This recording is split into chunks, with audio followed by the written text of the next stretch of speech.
wabarakatuh. Perkenalkan, nama saya Muhammad Akbar Abdul Malak sebagai Ketua Kelompok 4 dan saya di sini akan memperkenalkan anggota kelompok kami. Perkenalkan, nama saya Zahwan Asa Valentina, absen 30. Perkenalkan, nama saya Ismer Diatu Soliha, absen 12. Nama saya Erva Arfidiana, nomor absen 10. Nama saya Ahmad Rifin Noval, absen 3. Pada video kali ini, kami akan menjelaskan tentang kehidupan ekonomi pada masa demokrasi terpimpin. Untuk lebih jelasnya lagi, yuk simak videonya. Demokrasi terpimpin adalah seluruh sistem ekonomi berada atau berpusat pada pemimpin negara. Namun, penerapan ini gagal karena kondisi ekonomi Indonesia yang tercatat paling buruk dalam sejarah.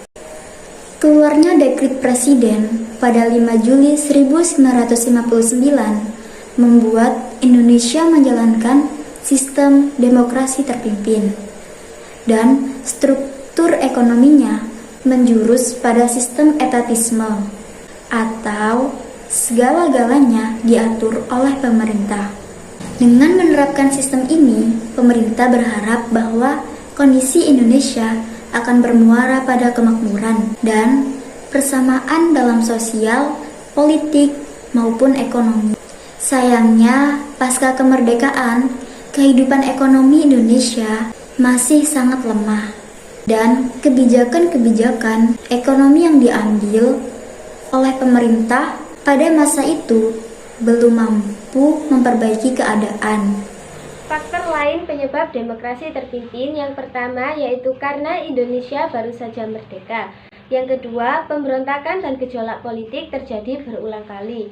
Yang ketiga, perselisihan dengan negara tetangga yaitu Malaysia serta negara bagian barat.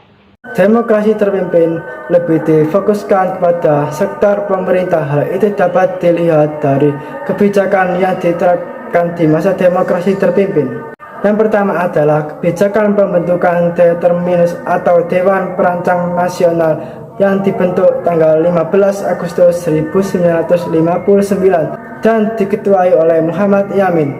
Adapun beberapa tugasnya yaitu yang pertama, menyusun rancangan undang-undang dan juga menilai hasil pembangunan selama 1 tahun setelah program dikerjakan. Yang kedua, menyusun rancangan undang-undang pembangunan nasional untuk tahun 1961 sampai 1969. Namun, Depenas tidak berhasil menjalankan tugas pembangunan di bidang industri sehingga digantikan oleh Bappenas. Pembentukan Badan Perancang Pembangunan Nasional atau yang biasa disebut dengan Bappenas. Bappenas ini memiliki beberapa tugas. Yang pertama adalah menyusun rencana jangka panjang dan rencana tahunan bagi pembangunan di tingkat nasional maupun daerah. Tugas yang kedua adalah mengawasi dan menilai pelaksanaan pembangunan. Dan tugas yang ketiga adalah menyiapkan serta menilai hasil kerja mandataris untuk MPRS. Kebijakan yang kedua adalah penurunan nilai mata uang atau devaluasi. Kebijakan ini diambil untuk membendung tingginya inflasi. Dengan devaluasi, diharapkan uang yang beredar di masyarakat berkurang. Selain itu, nilai rupiah juga akan meningkat. Yang ketiga adalah deklarasi ekonomi atau yang biasa disebut dengan DEKON. DEKON dikeluarkan sebagai strategi untuk menyukseskan pembangunan yang dirancang oleh Bappenas. Namun sayangnya, DEKON tidak mampu mengatasi kesulitan ekonomi dan masalah inflasi.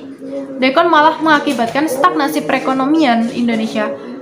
Dan kegagalan ini disebabkan oleh beberapa faktor. Faktor yang pertama adalah tidak terwujudnya pinjaman dari IMF sebesar 400 juta dolar Amerika Serikat.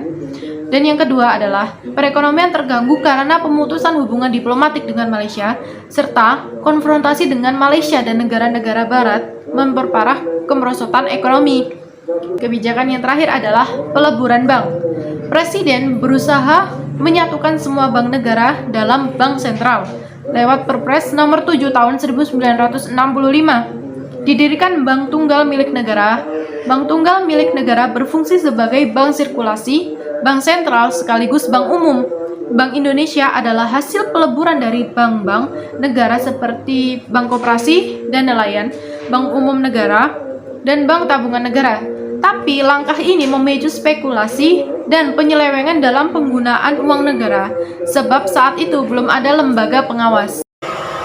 Tujuan ekonomi pada masa demokrasi terpimpin, yaitu dalam pelaksanaannya, kebijakan ekonomi terpimpin berubah menjadi sistem yang bernama sistem lisensi, yang dimana sistem ini orang-orang dapat melaksanakan kegiatan perekonomian secara menyeluruh dan menciptakan ekonomi yang bersifat nasional, demokratis, serta terbebas dari imperialisme.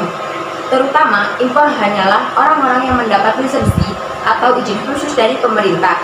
Kegagalan ekonomi pada masa demokrasi terpimpin dikarenakan terjadinya inflasi yang disebabkan banyaknya kebijakan pemerintah dalam membiayai proyek mercusuar dan adanya pencetakan uang baru tanpa perhitungan yang matang. Dari video penjelasan kami dapat diambil kesimpulan bahwa kondisi ekonomi pada masa demokrasi terpimpin diwarnai dengan berbagai ketidakstabilan yang dipengaruhi oleh beragam gejolak politik yang melanda negeri. Politik luar negeri yang bersifat konfrontatif, dijalankannya politik mercusuar dan gagalnya sejumlah kebijakan ekonomi pemerintah. Sekian video dari kami.